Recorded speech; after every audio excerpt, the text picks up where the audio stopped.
નમસ્કાર મિત્રો, ગુજરાત ન્યૂઝ ચેનલમાં આપનું હાર્દિક સ્વાગત છે. હું પત્રકાર રણાભાઈ ધારકી, બનાસકાંઠા. આઈએ જોઈએ આજના મુખ્ય સમાચાર.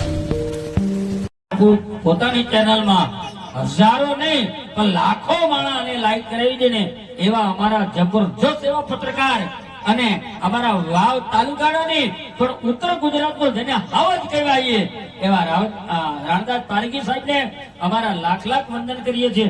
હું મારી વાતની શરૂઆત કરું અને દીકરાને બોલાયો કે તે મને ખોટ માર્યો કે ના બાપુ, મને ભૂખ લાગી હતી અને બોરડીનું ઝાડ હતું ને એટલે ઝાડમાંથી એક ખોટ માર્યો, મને 2 બોર આલ્યા, બીજો ખોટ માર્યો ને 4 બોર આલ્યા અને ત્રીજો ખોટ માર્યો ને એટલે બાપુ તમને લાગ્યો. તેથી બાપુએ વિચાર કર્યો કે એક ઝાડ છે એને જો ખોટ મારતા ખાવાનું દેતી હોય ને તો હું તો જામનગર મહારાજ છું, તને 18 ગામ ભેટમાં છું સાહેબ, એને ભેટ આપી દીધી. એટલે કવિની કદર કરવા વાળા કોક હોય.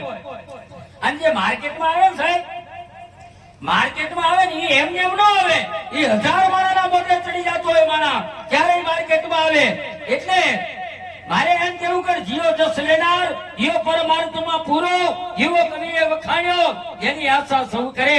પણ આજે મારા એક સાધન માણા મને યાદ આવી ગયા કે જયારે અમારા વાલજીભાઈ આ ખરેખર વકીલ છે પ્રતાપપુરા, એમને પણ લાખ લાખ ધન્યવાદ આપું છું કે સાહેબ ખરેખર આપણા મેઘવાળ સમાજના દીકરા આઈપીએસ હતો અને તમામ જે સુખીરો એવી લાખ લાખ શુભેચ્છા પાઠવે સાહિત્યકાર મુરલી ફારો.